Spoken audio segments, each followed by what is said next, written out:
want to talk briefly about manifesting and creation.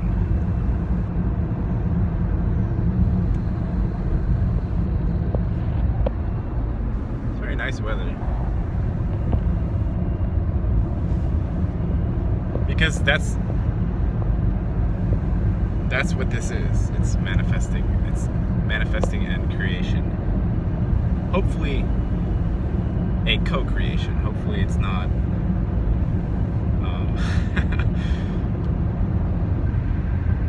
yeah, that's irrelevant anyway. Og made a post today talking about what if everyone was in their own personal universe, which was run by AI and non-human management.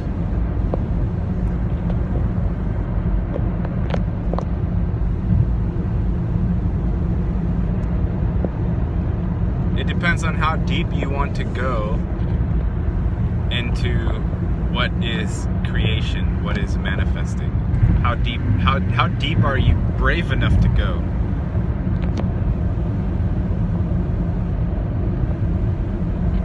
Because there's the initial layer, which is like, I want to get a nice car. I want a Corvette. I want a Lamborghini. I would like to make $100,000 per year. I want a hot girlfriend, you know? I would like to be famous. I'd like to be a super good artist. Like those kind of things. That's level 1, manifesting. And then it goes upward and outward from there, and the limit is your mind. That's the limit. Now, as far as I know, there aren't actually limits. There are not limits to the universal capacity for always taking on new dimensions.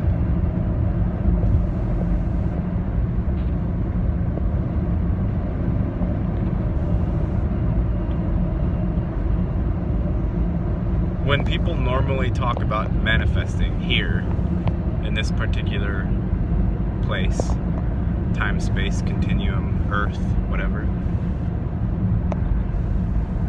they're talking about accepted and established things that you can do, like the ones I just mentioned. Achievements, success, whether that be in personal life or professional life or entertainment, what have you. And anyone who's been following this channel and the other sort of channels that are associated with this one know that whatever we're working with here is much more, is beyond that first level and layer, and it's much more beyond that.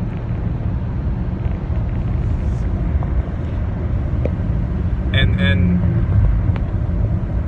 okay, so then the second level or layer would be accepting belief systems that normally your mind would have precluded you from knowing about, or you would have said that's horse shit, that's nonsense, that's fiction, right?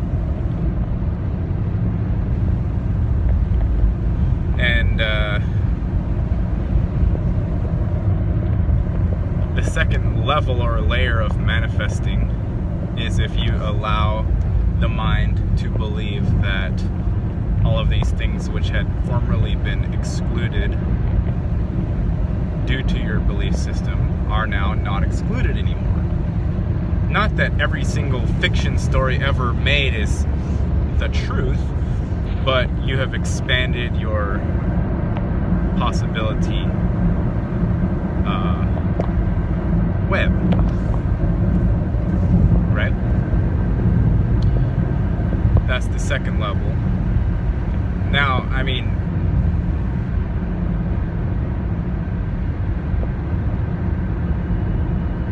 could be going the wrong way here. probably go on the wrong. No, I don't know. Anyway, both of those levels are fine to be operating in. It's totally fine to be operating in level 1, and it's totally fine to be operating in level 2. There's not an inherent problem with either of those situations. But it's kind of like when you've seen more than one level or layer, then you're operating in all of them all the time after that. And there's not really any other way around it. It doesn't mean that you can't operate in level 1 or level 2. You always retain the ability from whatever area you graduated from, so to speak. But you are not limited to those. So those are the first 2 levels. Basically, one is like the normie life, the NPC life, the regular society life, matrix life. 2 is accepting that basically anything is possible as far as what was normally assumed to be fiction and nonsense, bogus stuff. And then those are the main 2. The third one is you step outside of those first 2 boxes. Now, I could go on and make a bunch more levels. I could make them up, but for the purpose of simplicity's sake, I'll just leave it at 3 because you don't need more than that. After the 3rd level, or after the 2nd level, it branches out to limitless. The first 2 levels have limits.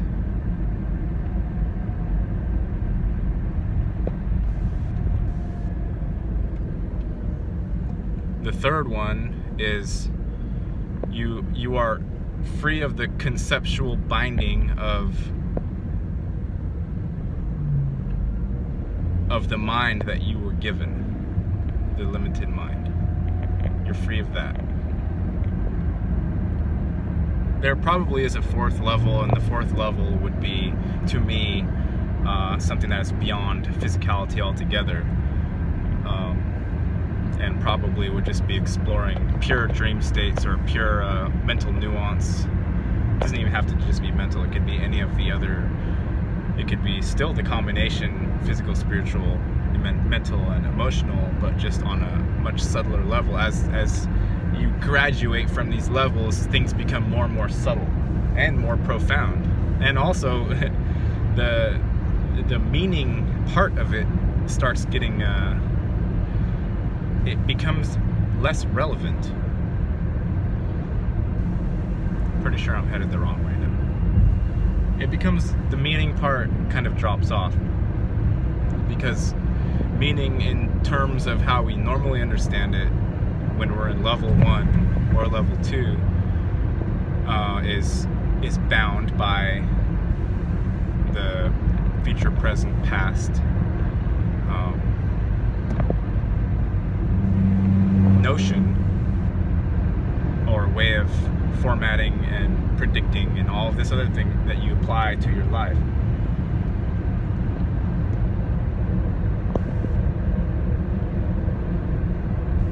So the third one is the boundaries get dropped, and the boundaries that stay are the physical laws of nature. And of course this is dependent on the individual. You start being able to tailor your existence to what feels natural and what flows for you.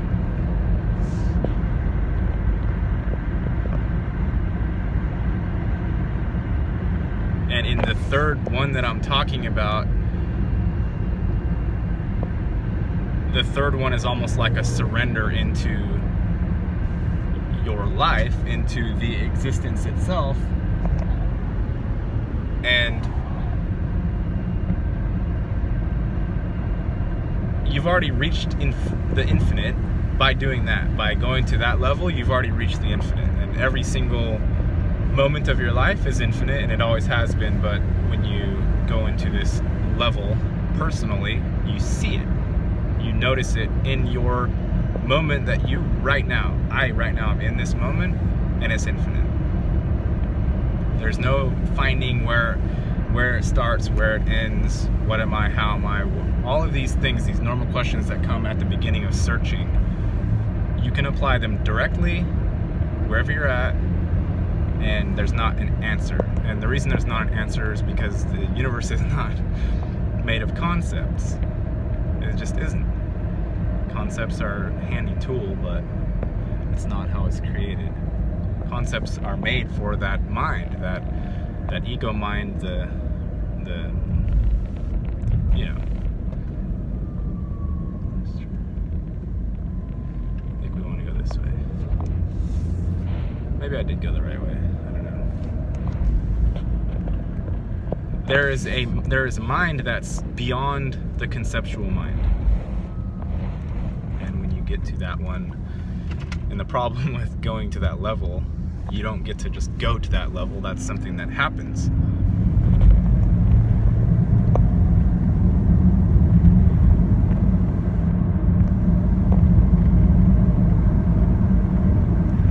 So in this third level that I'm talking about, it's not that everything looks different or feels different, or it feels like you're on psychedelics or something, or it feels like you're tripping balls on regular, ordinary life. You can feel like that. Like, there are moments of euphoria, and there's a general peacefulness about it and stillness, but not a lot has changed.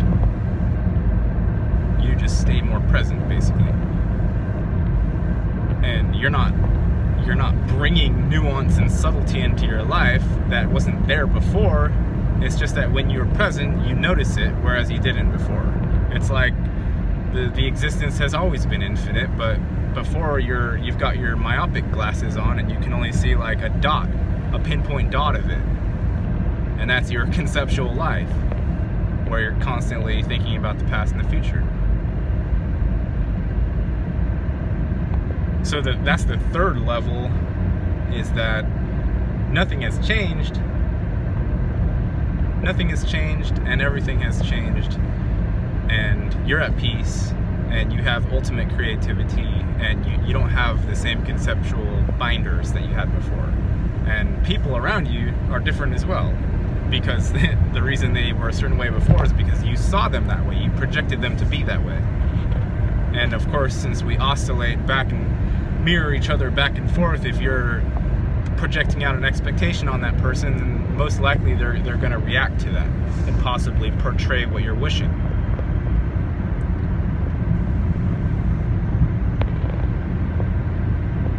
So manifesting and creating is about gaining access to what was previously invisible. It's not about retooling something that somebody else has already created. It's about like scrubbing off the cover of a painting and finding something that nobody has ever seen before. You're finding perhaps a new formation of molecules or something, or it's new everything. Every moment is new. Whoops.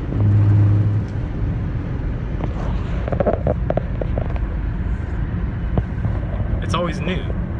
Every second is new.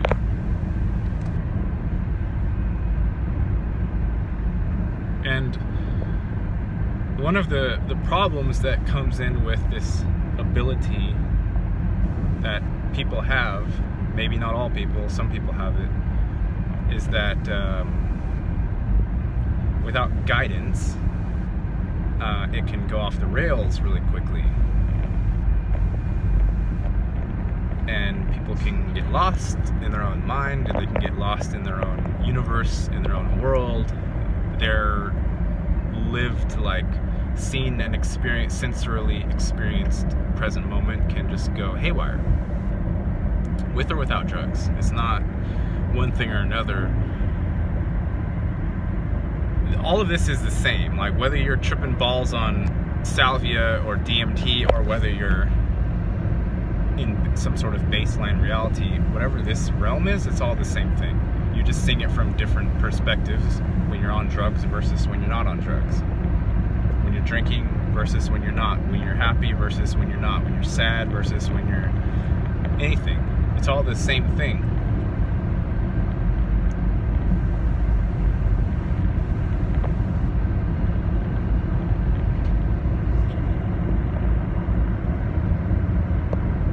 When your mind glimpses what it really means, what creation really means,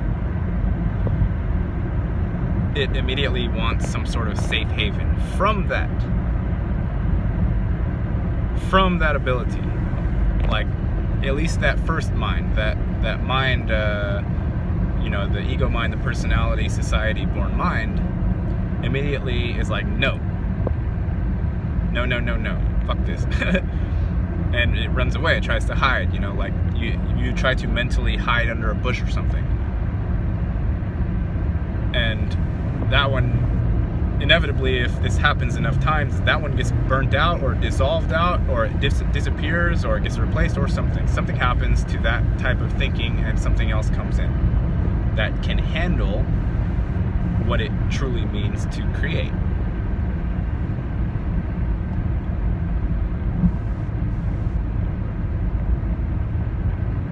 And it's a skill.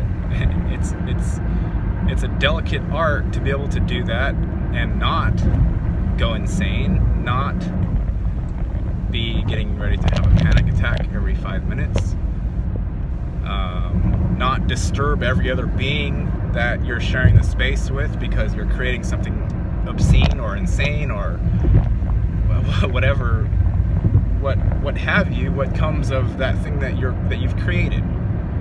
So it's not a simple thing.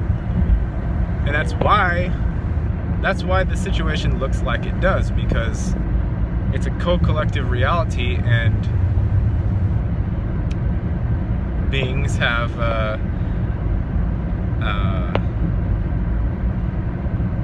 they've pioneered it, you know, or else we're at the result of this thing just going on forever and ever. But I still don't even think that. I don't think that even this idea of a fixed past is in the same vein of old mind. We're not in that. That's not what this is. You don't think in terms of thousands of years ago or billions of years ago or whatever. That's literally that mechanics of the society-born mind, and the society-born mind is asleep. You're not using that one, at least not if you understand what I'm talking about.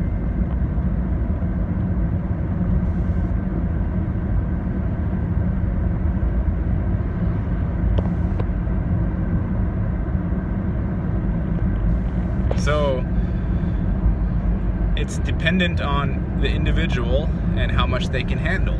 How much can you handle? If, like Lauda, if you just floated up off the ground out of the blue, would you be able to handle that? Would your mind fracture? You know what I'm saying? Like, that's a simple thing. That's something that's believable. You know, like, things float up off the ground sometimes. I'm sure if that has never happened to you in your life and you simply started doing it, you'd probably have a heart attack, because your mind will start thinking of, oh, what if I can never get back again? And it starts thinking of all of the possibilities. What if I float up into outer space where there's no oxygen and I'm gonna pop or something, or I'm gonna like smush to death? Whatever the case of the pressure changing, it's not a fun thing to comprehend or to envision. That's a super simple example of it possibly going wrong. The other examples that I've heard about are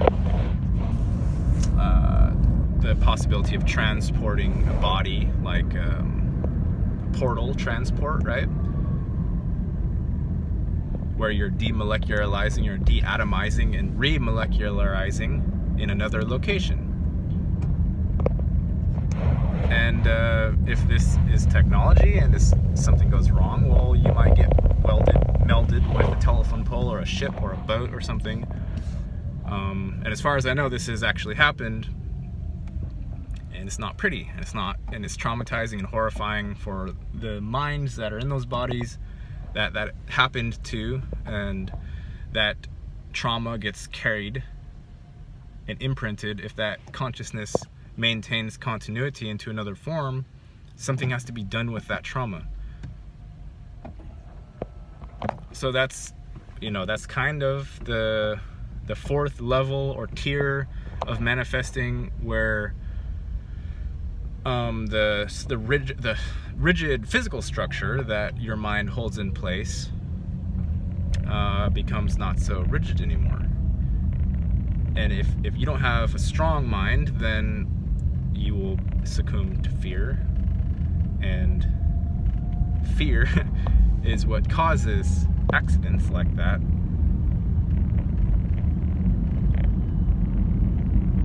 Beings who are masters of this that I'm talking about don't meld with trees on accident. It just doesn't happen. It's a fear thing. It's like if an NBA player's shooting a 3 and he's in his zone, he's in his mastery of that art, he makes the 3. He knows he's gonna make it. He already made it like 1,000 times before. He's made it in his mind 1,000 times. He has all the feelings that go along with performing that correctly. And it's the same thing with manifesting.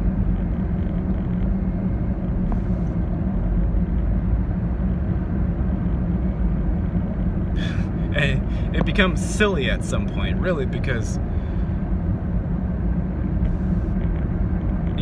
at some point you're just like, well, if everybody's making their own reality and somebody's attacking somebody else, then the one that's getting attacked just has to say, you're weaker than me and I know it. You know what I'm saying? But he has to also know that. He has to know that that person's weaker than him. He can't just fake it. That's the one thing that must be known. Well, it doesn't have to be known. You can try it and get your ass whooped by the guy who imagines that he's stronger than you, better than you.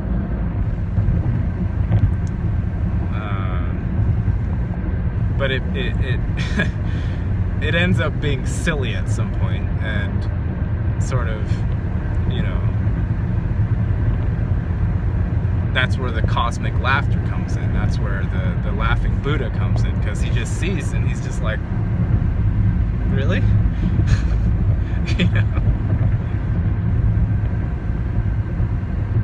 Because it's play. It just is. That's what it is.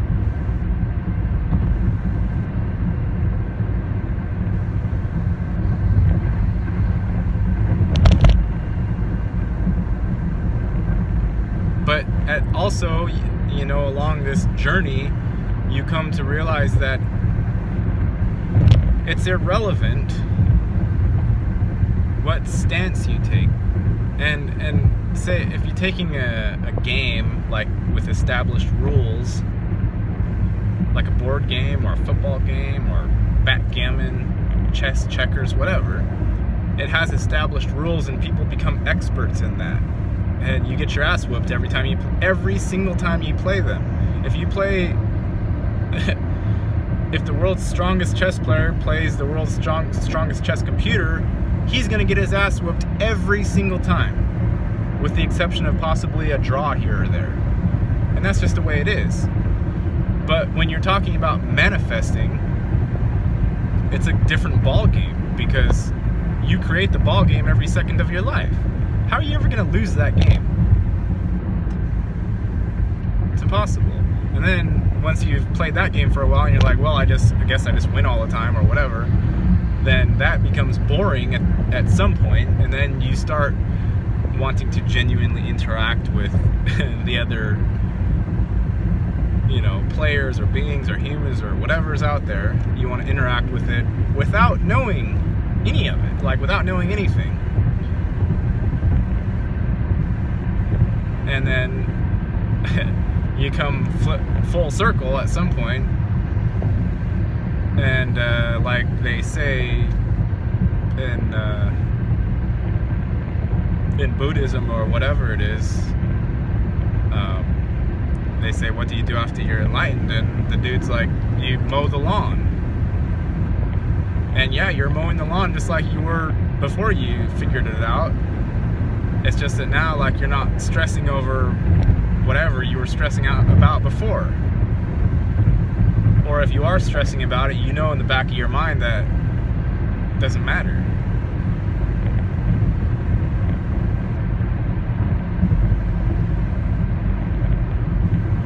But even all of this being said,